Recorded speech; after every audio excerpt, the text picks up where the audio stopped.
Have you ever looked at someone well into their 70s or 80s smiling, standing tall, walking with ease and wondered, how do they do it? Meanwhile, others half their age move with caution, groan as they get out of chairs and seem to carry the weight of years in their eyes. The contrast is striking. And here's the truth, it's not about winning the genetic lottery or avoiding misfortune. It's about something much simpler and far more powerful. The difference lies in daily choices. Quiet, consistent habits that stack up over time like layers of protection. Not magic pills or rigid routines, just intentional actions that honor the body and soul. And today we're going to walk through 6 golden habits that countless vibrant, thriving seniors swear by, habits that don't just add years to your life, but life to your years. Because let's be honest, getting older doesn't mean growing weaker. It means growing wiser. And with that wisdom comes the power to make different decisions, smarter decisions, healthier decisions. Now, if you've passed the age of 50, this message is especially for you. Because what you do today sets the tone for how you'll feel 10, 20, even 30 years from now. It's never too late to take back control of your health, your energy, and your freedom. And that's exactly what this video is about. 6 natural, powerful habits for healthy aging rooted in science, strengthened by real stories and proven to work without complicated routines or expensive tools. Let's begin with the most overlooked but possibly the most life-changing habit of all: daily movement. No, I'm not talking about hitting the gym or training for a marathon. I mean something much more achievable. Walking, stretching, moving your body the way it was designed to move. Think of your joints like doors. If you don't open them regularly, they begin to rust. Your muscles shrink not from age alone, but from disuse. It's inactivity that steals your strength, not the candles on your birthday cake. Every time you take a walk, even a short one, you're sending a message to your body that says, I'm still here. I still care.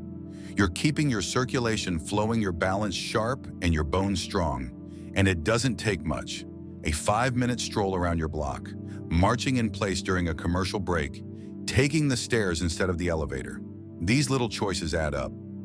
Let me tell you about Henry, a 78-year-old former electrician who used to limp from arthritis and needed help getting out of bed. His doctor gave him the usual advice: rest, take pills, expect to slow down. But Henry didn't want to slow down. He wanted to live, so he started walking. Slowly at first, just down the driveway and back.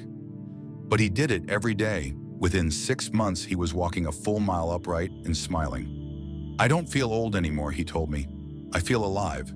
That's what movement does. It wakes you up from the inside out. And speaking of waking up, let's talk about another habit that often sets the tone for your entire day: how you eat. Because food isn't just fuel, it's information.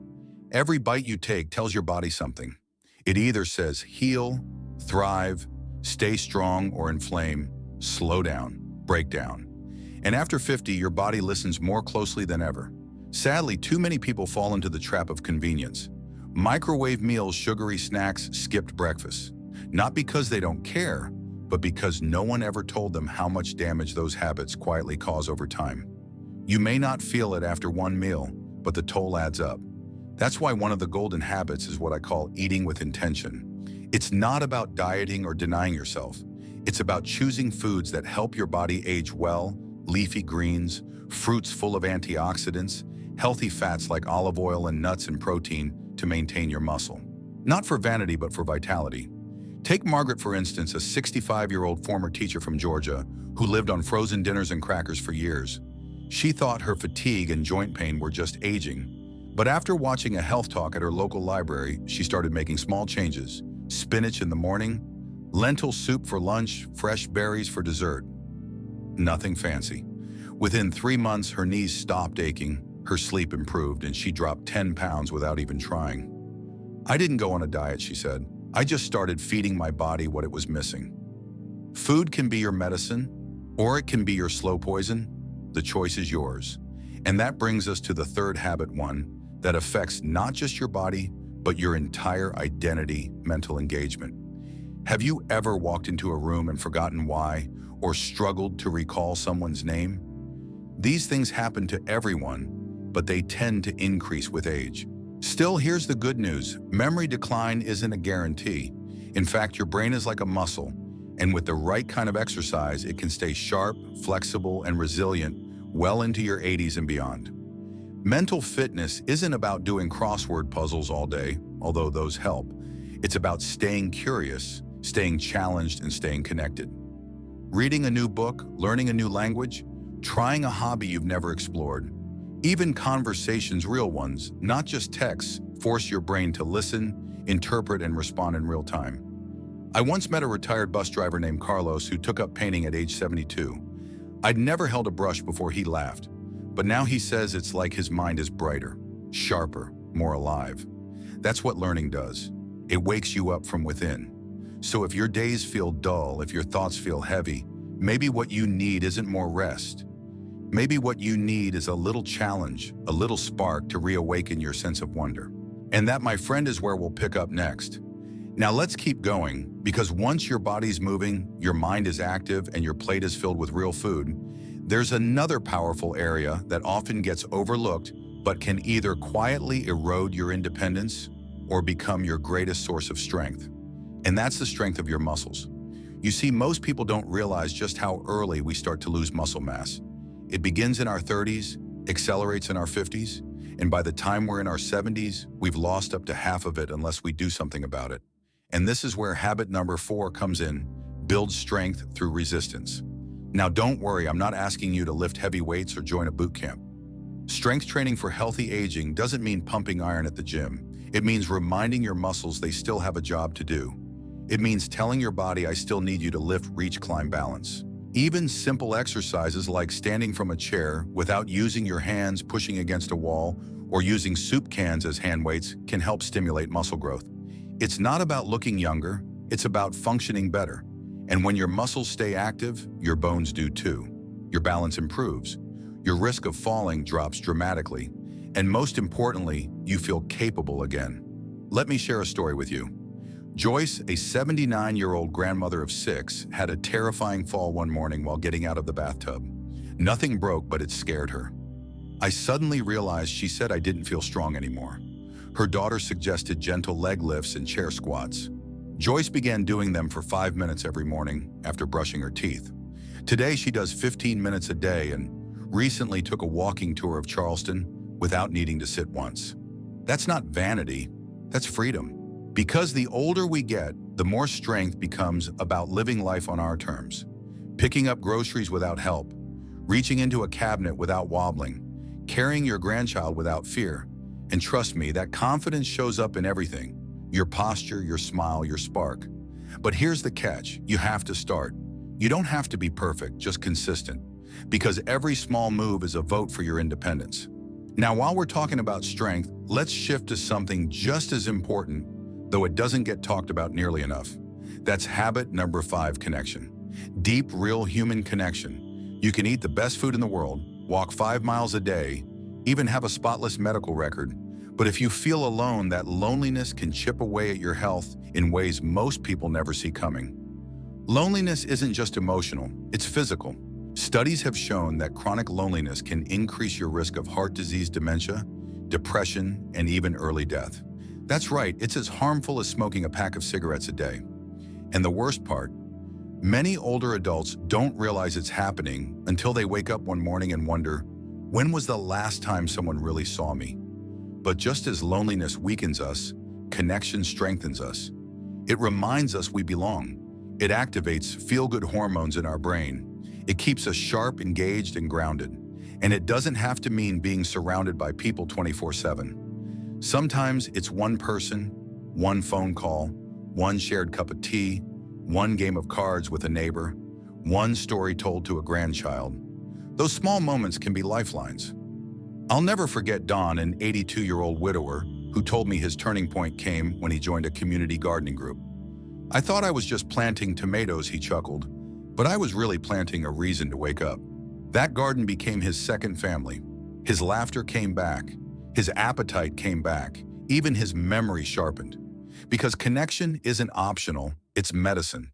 And if you're thinking, but I've lost touch with so many people, you're not alone. Life shifts, people move, we grow apart.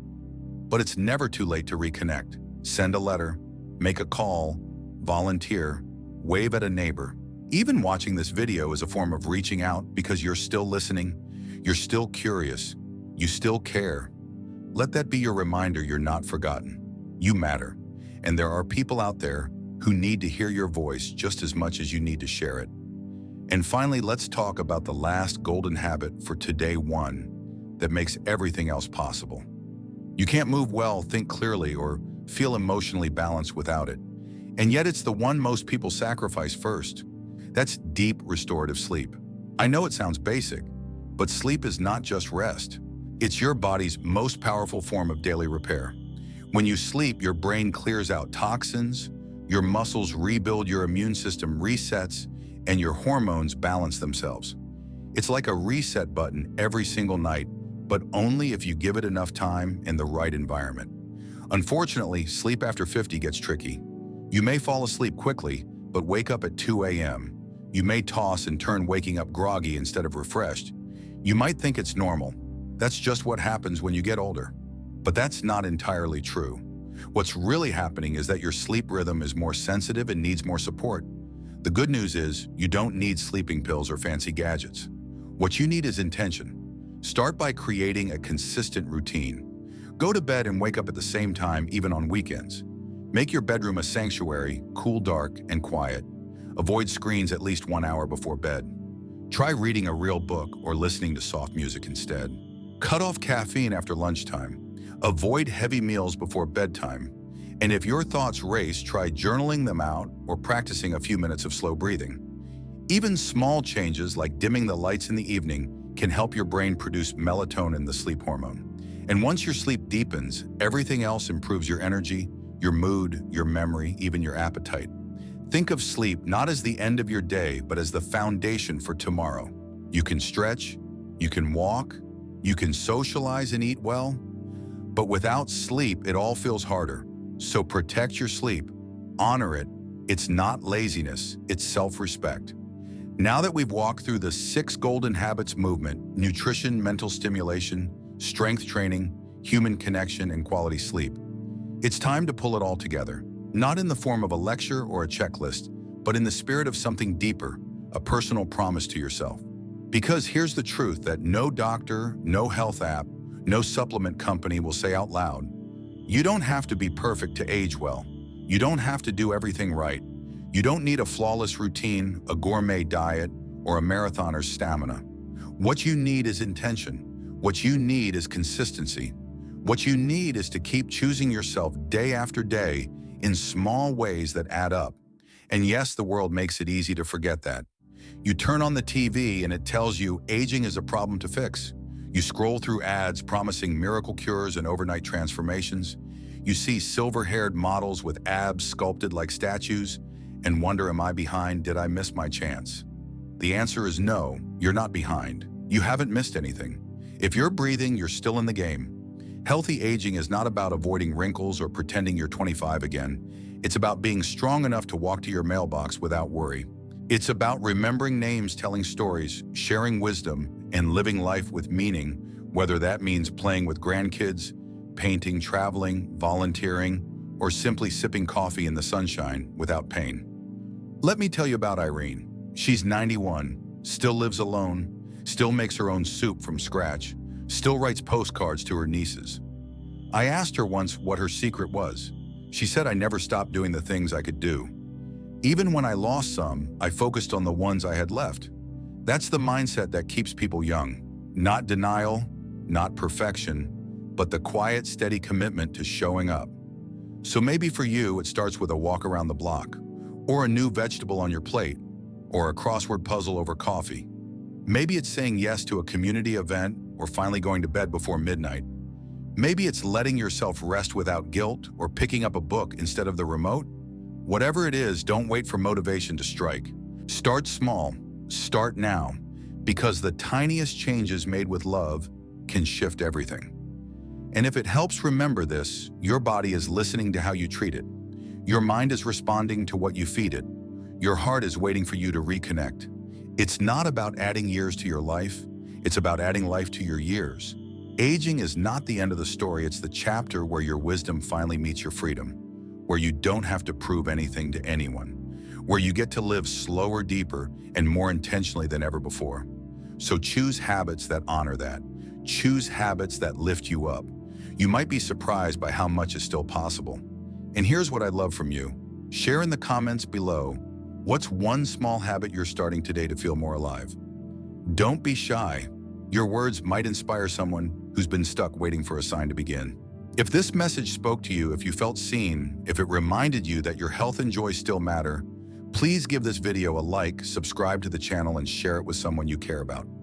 Someone who might need to hear you still have time, you still have power, and you still deserve to feel good. This is your journey, one breath, one step, one choice at a time. Let these years be the ones where you don't just exist, you thrive. Here's to living healthy, happy, and fully after 50. You've got this.